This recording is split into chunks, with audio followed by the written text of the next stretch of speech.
Nah, kalau misalkan kita melihat ke belakang ya tentang pergerakan di 98. Nah, itu kan tujuan, kalau misalkan mau lihat juga kan tujuannya kan juga sudah jelas kan pada mengarah kepada preambul juga apa dengan pada kalau misalkan melihat pergerakan 98 itu pada. Saya sedikit banyak ikut terlibat. Jadi saya agak-agak tahu. Tahu banget sih enggak, tapi agak-agak tahu. Saya memotret dalam posisi saya hari ini, 98 hanyalah satu rangkaian proses untuk menghantar kepada proses hari ini. Jadi Anda jangan pernah berpikir bahwa 98 bisa menyelesaikan satu tahapan. Katakanlah kalau kita mau bicara tentang masuk ke dalam pintu gerbang kemerdekaan. Enggak. Bahkan untuk saya terlalu prematur jika itu terjadi. Gitu. Saya bersyukur itu tidak terjadi. Gitu. Karena kan prematur. Karena proses di 98 baru menghasilkan satu euforia saja. Orang yang kemudian merasa tertindas oleh satu rezim yang militeristik, dibungkam, ini kan tiba-tiba mendapatkan kebebasan, dia euforia saja. Di tengah euforia itu baru dia sadar gitu loh. Ada proses penyadaran. Saya berharap ada proses penyadaran bahwa ternyata bukan ini. Jadi untuk saya 98 hanya proses antara saja. Kalau meminjam sejarah dunia, katakanlah ketika tahun 1902 terjadi revolusi di Rusia, revolusi Tsar, menggulingkan kaisar Rusia. 15 tahun kemudian, 1917, baru terjadi revolusi Bolshevik, revolusi proletar. Jadi, artinya, penggulingan kaisar yang terjadi di 1902 hanya kemudian mengantar kepada revolusi yang sesungguhnya, revolusi Bolshevik, revolusi proletar, sehingga muncul kemudian menjadi negara Uni Soviet. Gitu. Artinya bahwa ini sama dengan itu. Atau saya coba memotret lagi ya. Sama halnya dengan peristiwa ketika saya tarik ke wayang ya. Ketika Pandawa dicurangi dalam permainan dadu oleh Kurawa, sehingga mereka kemudian menyerahkan istananya, negaranya kepada Kurawa, dan mereka dibuang selama 12 tahun. 12 tahun pembuangan dan plus 1 tahun masa penyamaran. Jadi totally 13 tahun. Untuk akhirnya masuk ke dalam perang Baratayuda. Karena ketika mereka sudah menjalani proses itu, ternyata pihak Kurawa tidak tepat janji. Ketika diminta kembali, malah mereka tidak memberikan. Maka terjadilah perang Baratayuda. Jadi, tadi, ini sebuah proses. Gitu. Ada jeda waktu, ini adalah satu proses. Yang untuk saya justru, di tengah carut-marut hari ini, kita harus mengambil pelajaran bahwa ada yang salah di dalam proses berbangsa bernegara. Soeharto salah, rezim Soeharto 32 tahun sudah salah, diantites, ya kan, dengan satu proses 15 tahun yang juga membuat kesalahannya bukan makin benar, bukan memperbaiki, tapi kesalahannya juga justru semakin dalam. Karena kemudian semangat yang muncul sejak 98 hingga hari ini itu semangat yang masih euforia.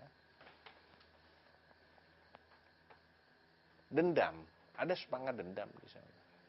Orang-orang yang dulu ditekan itu tiba-tiba seperti diberi kebebasan, jadi kebayangkan gitu. Perilakunya jadi aneh gitu. Kalaupun tidak bisa saya katakan norak. Gitu kan. Jadi norak dalam berpolitiknya, norak. Jadi norak semuanya gitu. Kaget. Gitu. Nah, cuman kenorakan ini kan persoalannya berakibat pada nasib rakyat. Kalau norak sendiri nggak apa-apa gitu loh. Nggak masalah, norak aja sendiri gitu. Cuman kenorakan mereka di dalam kemudian berpolitik, bicara kenegaraan, membuat sengsara rakyat. Ini jadi persoalan kenorakan itu gitu loh. Kita nggak mau kemudian hidup di bawah pemerintahan yang norak seperti sekarang gitu. Yang tidak kemudian mendasarkan kepada tadi preambul Undang-Undang Dasar 45. Kalau kembali ke situ ya jadi nggak norak, jadi bener gitu. Kalau hari ini kan jadi norak. Ya norak lah, jadi so Amerika, so jadi itu gitu kan, jadi norak gitu loh. Menurut mereka yang hebat yang kayak Amerika gitu ya. Jadi norak kan gitu. Padahal cukup kok jawabannya kembali kepada preambul. Selesai. Karena itu amanat.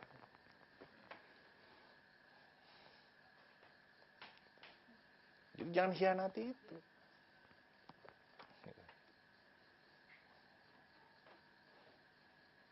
Pasti ada pertanyaan. Soalnya mukanya udah kelihatan mau bertanya. Nah, lupa kan jadinya. Mungkin pada mereka ini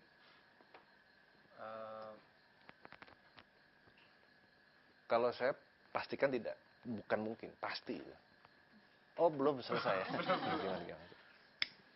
Mungkin nggak memahami bagaimana pada saat preambul ini dirumuskan gitu. Jadi mereka nggak punya roh yang sama gitu, atau suasana batiniah yang sama. Jadi mereka nggak mengerti gitu. Ya memang nggak ngerti, karena nggak mau ngerti. Karena nggak mau ngerti.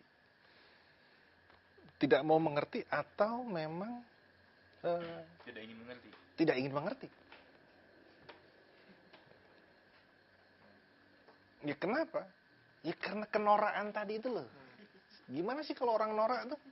Ya kayak gitu tuh kan gitu. Jadi norak aja gitu loh. Ya, norak politik, norak kekuasaan. Ya, jadi norak gitu. Begitu mereka mendapatkan kesempatan jadi kayak gitu. OKB. Saya nggak ngomong lah nih. Bukan saya ngomong loh itu. Ya, tapi tepat. Itu istilah yang lebih mudah dipahami. Betul. Sepakat. Iya, jadi kayak gitu. Jadi apa ya?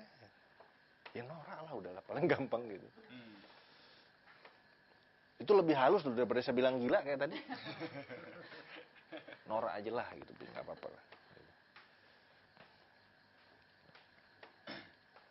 Nah, lalu kalau misalnya tadi kita ada tujuan, tadi ada beberapa poin tadi kan, apakah harus masuk dulu baru bisa tercapai tujuannya? Kan kita masih di pintu gerbang nih. Apa kita harus masuk dulu baru bisa tercapai? Di dalam pidatonya Soekarno sering mengatakan bahwa gini. Ini juga di dalam sidang BPUPKI. Ketika muncul perdebatan tentang kita merdeka atau tidak, merdeka atau tidak. Karena perdebatan itu muncul tentang, oh ya kita harus cerdas dulu baru kita merdeka. Kita sejahtera dulu baru kita merdeka. Tapi Soekarno mengatakan tidak, kita merdeka dulu. Dalam kemerdekaan itu kita cerdaskan bangsa ini. Dalam kemerdekaan itu kita sejahterakan bangsa ini. Karena kalau momentum kemerdekaan itu hadir hari ini, apakah kita tolak?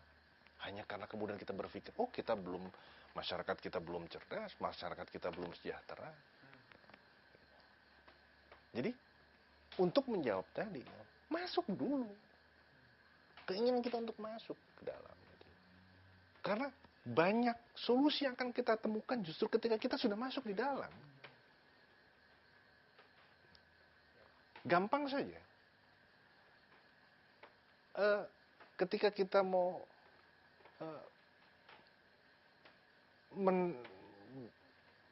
menonton sepak bola saja ya, ketika kita menonton sepak bola saja gitu, Anda berteriak di pinggir lapangan, ya kan, mengomentari para pemain, tidak merubah hasil kan? Betul kan? Tapi akan berbeda kalau kemudian kita di lapangan dan kita bermain. Ya asal memang kita bisa bermain pasti gitu kan. Tetapi hasil akan berbeda ketika kita tidak hanya menjadi penonton dan mengomentari. Ya, dan kita harus menjadi pelaku. Nah, pelaku itu dalam pengertian saya adalah bukan hanya berdiri di depan pintu gerbang kemerdekaan. tapi masuk ke dalam gerbang kemerdekaan. Itu kita menjadi pelaku. Kita sebagai sebuah bangsa menjadi pelaku atas diri kita, atas permainan yang kita buat. Hari ini kita menonton gitu. Dari luar pagar gitu, cuman ngintip-ngintip gitu kan. Sementara permainan ada di dalam sana. Yang saya gambarkan di dalam preambul, ada di dalam sana. Masuk dulu. Masuk dulu ke dalam gerbang kemerdekaan. Kita nggak akan bisa menjalankan apa yang diamanatkan di dalam preambul selama kita ada di depan pintu gerbang kemerdekaan. Jadi hari ini jebol dulu gerbang itu. Maka tahapan itu harus dilalui. Dan itu sebabnya, selalu saya ingatkan, itu sebabnya kenapa seorang Soekarno selalu mengatakan, revolusi belum selesai.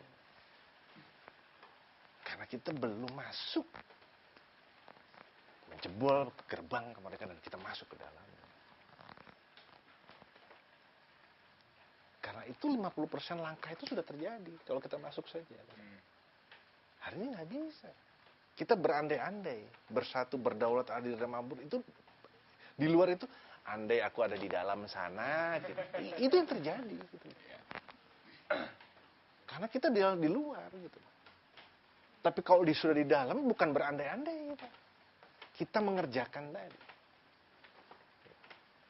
Kemerdekaan adalah sebuah jembatan emas. Di mana di ujungnya ada tadi proses tadi kesejahteraan segala macam, adil, makmur, ada di ujung sana. Jadi ini yang harus kita pastikan hari ini terjadi. Di tahun 2015 ini, tepat 70 tahun kita merdeka, ini harus dipastikan. Tidak boleh tidak. Terbuka ya pintu gerbangnya. Harus terbuka. Harus kita masuk ke dalam. Dobrak tuh Pak De. Ya. Nggak bisa diketok aja gitu. Belum tentu ada yang buka kalau diketok doang. Tapi begini Pak De, berbicara mengenai tadi kan Pak De sendiri mengatakan bahwa yang harus diubah adalah sistem. Ya. Sedangkan realita yang ada saat ini, kita semua telah terbiuskan oleh sistem yang mereka buat sendiri. Bagaimana kita bisa mengubah sebuah sistem itu kalau misalkan hanya cuma segelintir orang yang ingin mengubah itu, gitu. Iya. Kalau Anda bilang segelintir, berapa orang itu kira-kira? Tidak semuanya. Kalau dimaksud segelintir itu tidak semuanya, saya ingin tanya sekarang. Ini pertanyaan ini penting. Apakah ketika kita berperang tahun 45 sampai 49 kita berperang itu, agresi 2, apakah semua perang? Ya sudah, itu jawabannya kok. Kan tidak semua berperang waktu itu. Ada kok yang tidak berperang. Bahkan ada kok yang jadi mata-mata Belanda. Jadi, jangan karena segelintir kemudian kita berhenti. Tidak. Saya mengatakan, perang Baratayuda antara Pandawa dan Kurawa. Pandawa itu cuma 5 orang. Kurawa 100 orang. Plus negara-negara yang mendukung itu. Pandawa tidak ada. Toh menang. Jadi, jangan Anda takut karena kemudian kita segelintir orang. Kalau Anda tadi mengatakan betapa luhurnya nilai-nilai itu, dan kita menyadari ini atas berkat rahmat Tuhan, maka yakinlah bahwa Tuhan beserta kita. Allah beserta kita. Kok takut amat? Mereka boleh berpuluh-puluh, berjuta-juta. Tapi ketika Tuhan bersama yang segelintir ini, apa yang tidak bisa terjadi? Karena yang sedang ingin kita ciptakan, yang sedang ingin kita selenggarakan adalah nilai-nilai yang luhur yang kita tadi bicarakan. Jadi apa yang kita takuti? Tuhan beserta kita. Allah beserta kita. Tidak beserta mereka yang berjumlah berpuluh-puluh itu, berjuta-juta itu, beratus ribu itu. Enggak. Toh Soekarno juga mengatakan, beri aku 10 muda, dengan 10 muda aku guncang dunia. Beri aku 1000 orang tua, tapi 1.000 tahun hanya bisa memindahkan gunung. 10 pemuda. Memang harus hanya segelintir. Lalu Anda juga bisa melihat proses bagaimana para nabi bekerja. Apakah mereka banyak? Segelintir juga. Tapi kenapa mereka berhasil? Karena Tuhan beserta mereka. Jadi kesadaran itu penting. Pertama, Pancasila sudah mengatakan itu tentang ketuhanan yang Maha Esa. Ditempatkan sebagai sila pertama. Artinya itu menjadi pokok utama. Yang kedua tadi, atas berkat rahmat Tuhan. Atas berkat Allah yang Maha Kuasa. Artinya Indonesia merdeka pun karena itu. Kalau Anda lihat, persenjataan Belanda ketika itu melawan orang-orang kita, pejuang-pejuang kita, seimbang nggak? Enggak. Toh menang kok kita, merdeka kok kita. Lalu apa yang harus kita takut? Sejarah sudah mencatat begitu banyak. Bahwa yang kecil sedikit, nggak berarti itu kalah. Melawan jumlah yang besar. Enggak. Tapi jangan pernah berhenti, itu yang paling penting. Jangan pernah putus asa, itu yang paling penting.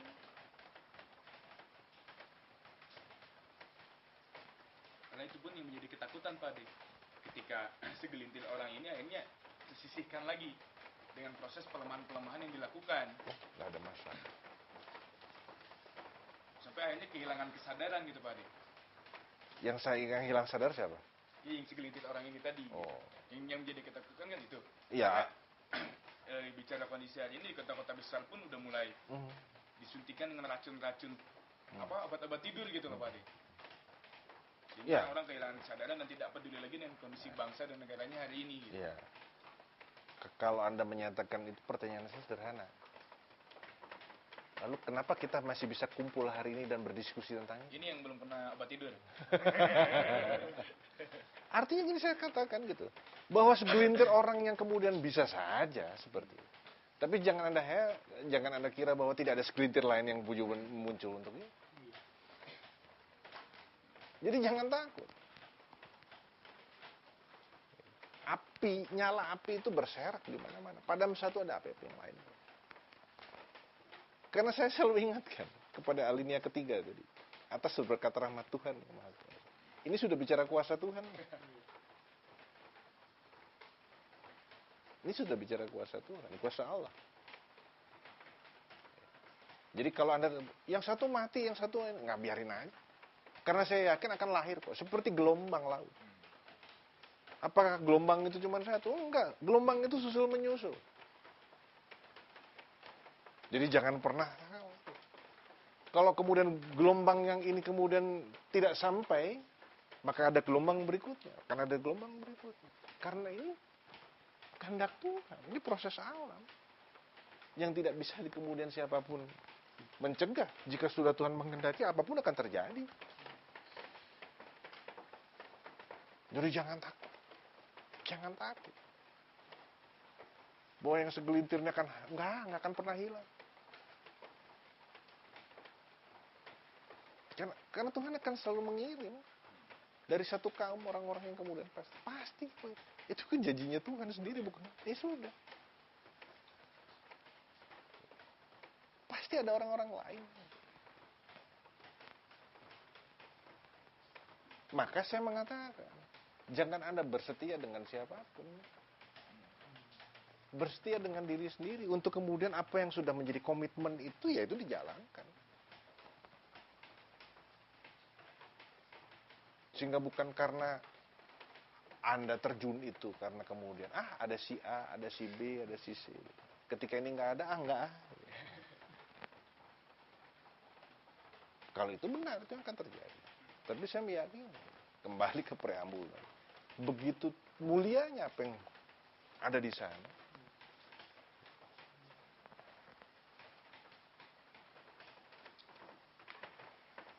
Maka yakinlah Tuhan bekerja. Tuhan tidak tidur loh. Allah tidak tidur loh. Ini kalaupun bukan kita, gampang kok Allah nyiptain lagi yang baru, selesai. Sederhana. Ini udah reject, bikin lagi baru. Iyalah. Anggaplah tadi kalau dia tidak tahan terhadap itu, ya bikin lagi yang baru. Sederhana. Kenapa? Jadi jangan takut. Jangan pernah kecil hati karena ini cuma segelintir orang. Asal tadi kita betul-betul mengimani gitu ya, apa yang kita lakukan itu tadi dalam konteks tadi keindonesiaan tadi, ya kita harus kembali kepada cita-cita yang ada di dalam preambul Undang-Undang Dasar 45. Jangan keluar dari itu. Jangan kotori dengan maksud lain, jangan kotori dengan itu, tapi kemudian itu bulat, tekad itu total untuk itu. Selebihnya Tuhan yang bekerja. Allah yang bekerja dengan cara dia. Nggak percaya? Kita bisa ngumpul kok hari ini. Kita diizinkan, Pak. Kita diizinkan untuk berkumpul dan membahas tentang ini. Itu bukti bahwa Tuhan tidak diam. Anda diberi kesehatan saja untuk bisa hadir kemari itu, apa bukan kehendak Tuhan? Kalau kemudian ada di jalan tadi tabrakan nggak nyampe ke sini, apa bukan kehendak Tuhan? Jadi sederhana ya. Ya, saya kira itu.